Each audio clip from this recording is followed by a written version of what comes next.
Hi everyone. Next JS के इस part के अंदर हम लोग बात करने वाले हैं कि गेट एपीआईज कैसे बना सकते हैं स्टैटिक डाटा के साथ में। और एक नहीं, यहाँ पे हम लोग दो एपीआई बनाने वाले हैं। कौन सी एपीआई रहेंगी, स्टैटिक डाटा क्या होता है, सब कुछ मैं आपको बताऊंगा। बट सबसे पहले आपको ये पता होना चाहिए कि नेक्स्ट जेएस के अंदर आप लोग फ्रंट एंड के साथ साथ बैक एंड का कोड भी लिख सकते हो। अब बैक एंड का मतलब क्या है, जहां पे आप लोग सर्वर साइड स्क्रिप्टिंग वाला काम करते हो, जैसे कि डेटाबेस की कनेक्टिविटी वाला काम, एपीआई बनाने का काम, सब कुछ यहाँ पे कर सकते हो। अब आप बोलोगे यार ये कैसे पॉसिबल है, ये तो रिएक्ट जेएस का फ्रेमवर्क था ना।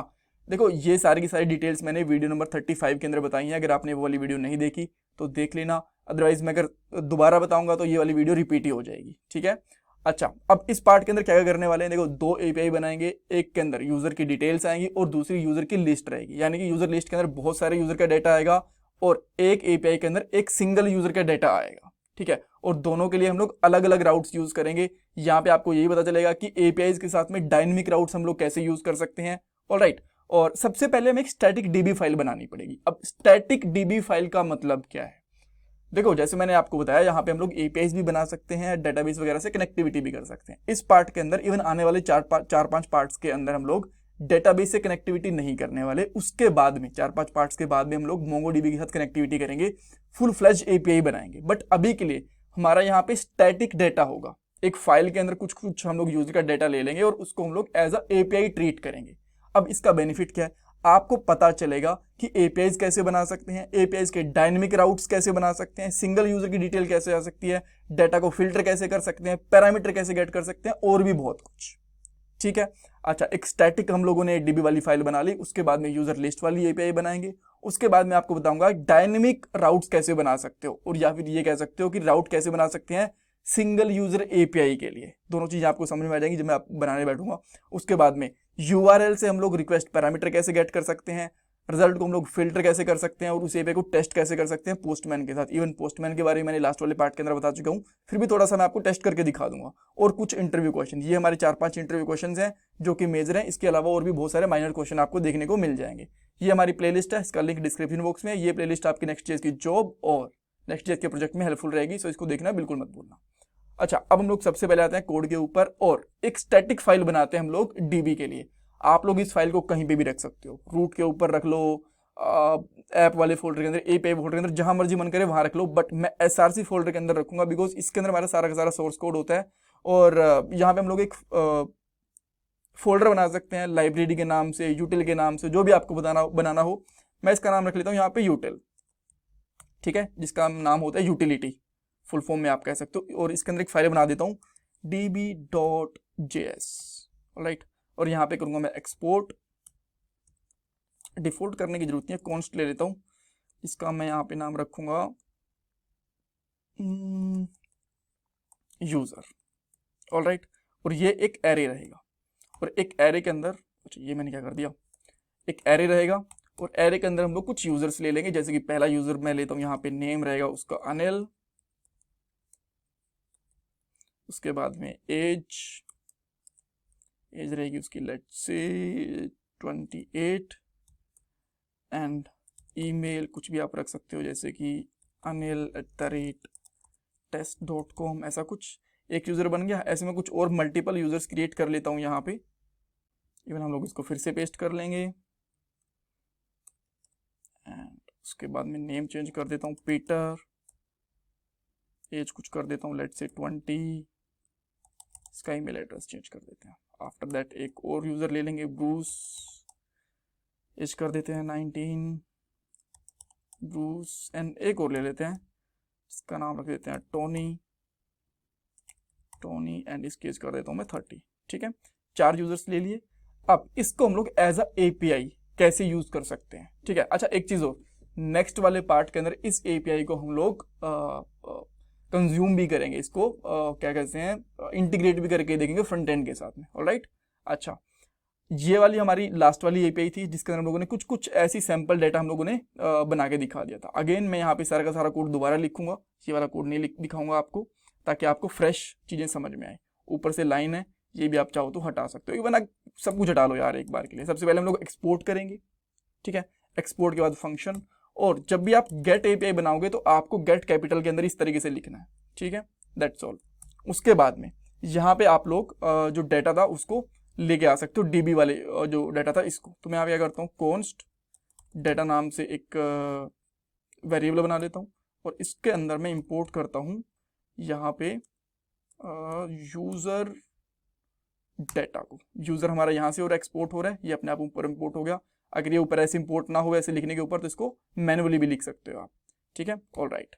अच्छा, इसके करने के बाद में आप सिंपली क्या कर सकते हो, रिटर्न करोगे आप, ठीक है, यहाँ पे, और रिटर्न हमें रिस्पॉन्स करना है। बट जो हमारा रिटर्न रिस्पॉन्स होगा वो होगा नेक्स्ट जेएस का पार्ट। तुम लोग लिखेंगे नेक्स्ट रिस्पॉन्स का पार्ट आप कह सकते हो। तो नेक्स्ट रिस्पॉन्स जैसे आप इस पर क्लिक करोगे ऊपर से हमारी वाली ये फाइल है ये इंपोर्ट हो जाएगी, नेक्स्ट रिस्पॉन्स फीचर इंपोर्ट हो जाएगा नेक्स्ट जेएस से, ठीक है। उसके बाद में इसको जेसन में कन्वर्ट करना पड़ेगा। जेसन में कन्वर्ट करने के बाद में इसके अंदर आप जो भी डाटा फिर पैरामीटर पास करना चाहते हो, जैसे कि हम लोग यहाँ पे पास करना चाहते हैं डाटा, ये वाला, तो मैं डाटा पास कर दूंगा। उसके बाद में आप कुछ स्टेटस वगैरह कुछ पास करना चाहते हो, मैं यहाँ पे स्टेटस पास कर देता हूँ।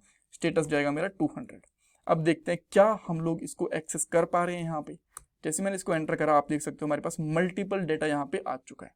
अब इस अगर एपीआई को मैं पोस्टमैन के साथ में टेस्ट करूंगा, पहले वाले सारे डाउट्स वगैरह हटा के, सबसे पहले मुझे गेट मेथड चूज करना है। यहाँ से एपीआई को पेस्ट करूंगा, कुछ पैरामीटर है नहीं, वो आप देख सकते हो 200 रिजल्ट आ गया और ये हमारे पास एपीआई का डाटा भी आ गया। Perfect, great. हम लोग इसी सेम एपीआई को नेक्स्ट वाले पार्ट के अंदर इंटीग्रेट भी करेंगे। अच्छा, अब देखो क्या है कि मेरे पास ना यहाँ पे सारे के सारे यूजर्स आ गए। मैं चाहता हूं कि मैं यहाँ पे यूजर की आईडी एंटर करूं 20, और यहाँ पे जिसकी आईडी है ना 20 यूजर की, किसी की है ये रही, जैसे कि पीटर की है, तो इसका ही रिजल्ट मिले, मुझे बाकी वाले रिजल्ट ना मिले। और अगर मैं ऐसी आईडी दे दूं जैसे कि लेट्स से 300 जो यहाँ पे एग्जिस्ट ही नहीं करती इसके अंदर, ठीक है, वो वाली आईडी दे दूं तो यहाँ पे आ जाए नो रिजल्ट फाउंड। तो ये हम लोग कैसे कर सकते हैं, ठीक है। इसके लिए सबसे पहले देखो, जब हमारे पास यहाँ पे पैरामीटर डायनेमिक है, यहाँ पे ABC 20 30 कुछ भी आ सकता है, तो हमें राउट भी डायनेमिक बनाना पड़ेगा, ठीक है। अच्छा, उसके लिए क्या कर सकते हो, ये फोल्डर पहले से बना हुआ है, इसको मैं डिलीट कर देता हूँ, ठीक है, इसके ऊपर ध्यान मत दो आप। अच्छा, ऐसा होगा। इसके बाद हम लोग क्या करेंगे, इसके अंदर एक फोल्डर राउट बनाएंगे और इसके अंदर ब्रैकेट्स लगानी पड़ेंगी हमें दोनों तरफ। जिस तरीके से हम लोग अगर डायनेमिक पेजेस बनाते थे ना नॉर्मल स्क्रीन के अंदर, मैंने स्टार्टिंग के 3-4 वीडियोस के अंदर बताया था, इसी तरीके से। तो मैं यहाँ पे लिख देता हूँ आईडी, सिंपली इस तरीके से लिख देता हूँ, या फिर यूजर आईडी, जो भी आपको लिखना हो वो लिख सकते हो। मैंने यहाँ पे लिख दिया आईडी। इस तरीके से फोल्डर बनेगा, फाइल नहीं। और इसके अंदर एक और फाइल बना दो जिसका नाम रहेगा route.js, ठीक है। फटाफट से, ताकि मुझे ज्यादा कोड ना करना पड़े, मैं इसको कॉपी करके यहाँ पे पेस्ट कर देता हूँ, ठीक है। और अब मैं आता हूँ यहाँ पे, अब मैं अगर यहाँ पे लिखता हूँ 20, देखो सारा का सारा डेटा आ रहा है, 30 सारा का सारा डेटा आ रहा है। और सेम इसी तरीके से अगर मैं पुराने वाले राउट के ऊपर जाता हूँ, यहाँ पे पूरा पूरा डेटा आ रहा है, तो यानी कि राउट हमारा काम करने लग गया। अब इसको बस हमें प्रॉपर डाटा के साथ में डिस्प्ले करवाना है, डाटा प्रॉपरली डिस्प्ले करवाना है इसका, ठीक है। तो देन आपको भी क्या करना पड़ेगा, सबसे पहले यहाँ से पैरामीटर का रिक्वेस्ट गेट करनी पड़ेगी। आपने यहाँ पे 30 डाला है, 20 डाला है, क्या डाला है, ये गेट करना पड़ेगा, ठीक है।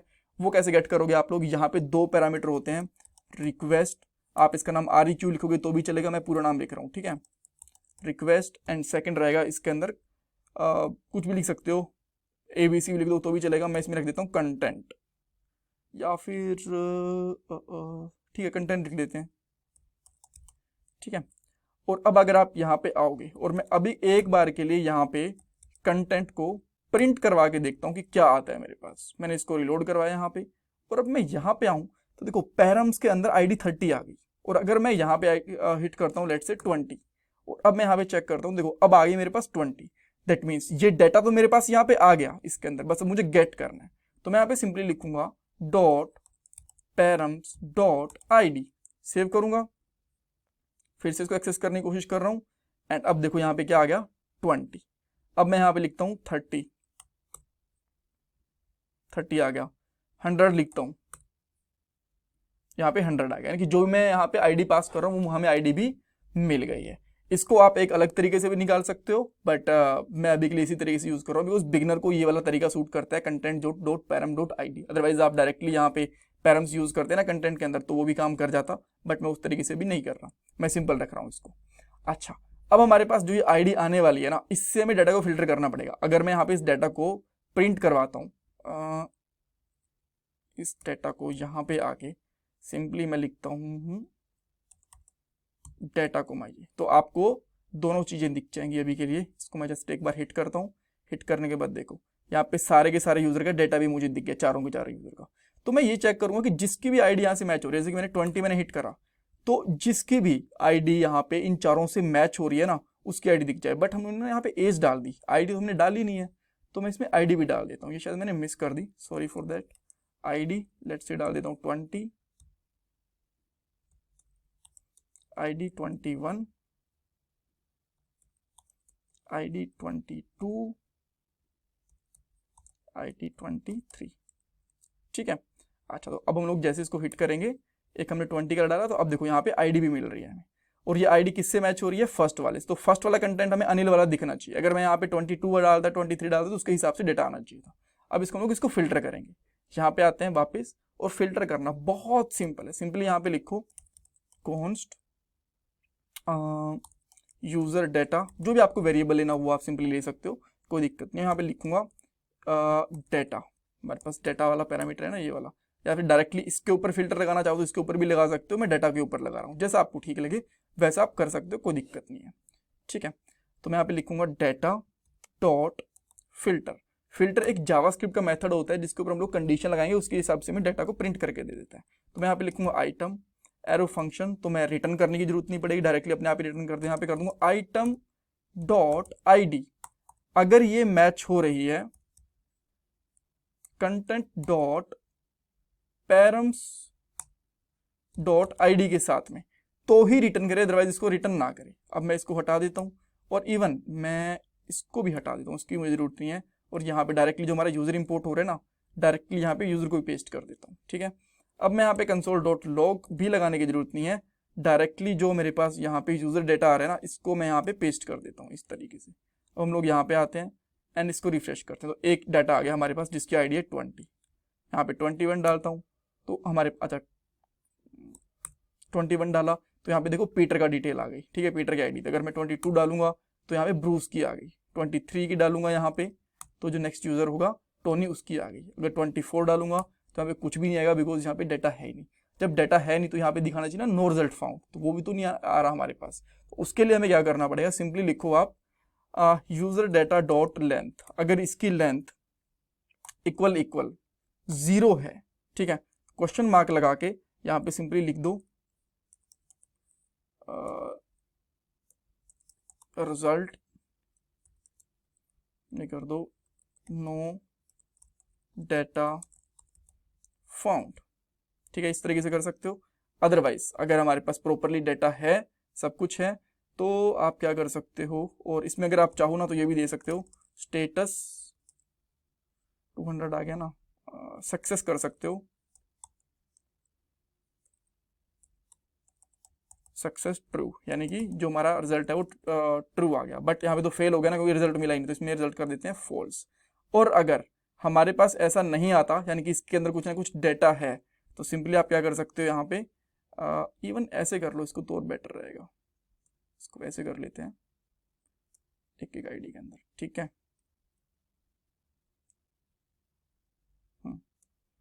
यहाँ पे, और अगर इसके अंदर हमारे पास डेटा है, देन क्या लिखेंगे, रिजल्ट के अंदर हम लोग क्या डाल देंगे, data, sorry user data and उसके बाद हम लोग क्या लिखेंगे, सक्सेस ट्रू।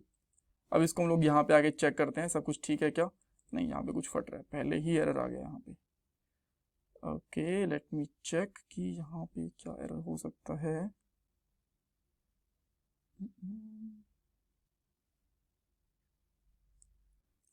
एक तो हमें यहाँ पे इसको क्लोज यहीं पे करना पड़ेगा, राइट। आफ्टर दैट अगर क्वेश्चन मार्क आ गया हमारे पास, तो यहाँ पे हमें सिंपल कोलन लगाने पड़ेंगे एक बार के लिए, सेकेंडरी रिजल्ट के लिए, एंड इसको हमें इस तरीके से यूज़ करना पड़ेगा। ठीक है, अब आते हैं वापस, इसको रन करके देखते हैं। इसने बताया success false no result found, और अब मैं यहाँ पे आता हूँ 22 के साथ में, तो आप देख सकते हो हमारे पास प्रॉपर एक रिजल्ट यहाँ पे डिस्प्ले हो रहा है। ठीक है, अगर मैं लेट से यहाँ पे 20 का रिजल्ट गेट करता हूँ तो यहाँ पे अनिल का डेटा मिल रहा है मुझे, और अगर मैं कुछ और रिजल्ट गेट करता हूँ, लेट से 23 का रिजल्ट गेट करता हूँ, तो वो भी मुझे प्रॉपरली मिल रहा है, कोई दिक्कत नहीं आ रही, right. So that's all for this part. कुछ क्वेश्चन है, कुछ क्वेरी है मुझे कमेंट सेक्शन के अंदर पूछ सकते हो। And please don't forget to subscribe my channel, like this video, share your feedback in comment section. ये मेरा पेटीएम का डोनेशन नंबर है और आने वाले पार्ट के अंदर हम लोग इन दोनों एपीआई को ही इंटीग्रेट करेंगे हमारे यूआई वाले पार्ट के अंदर। Alright, thank you so much for watching this video.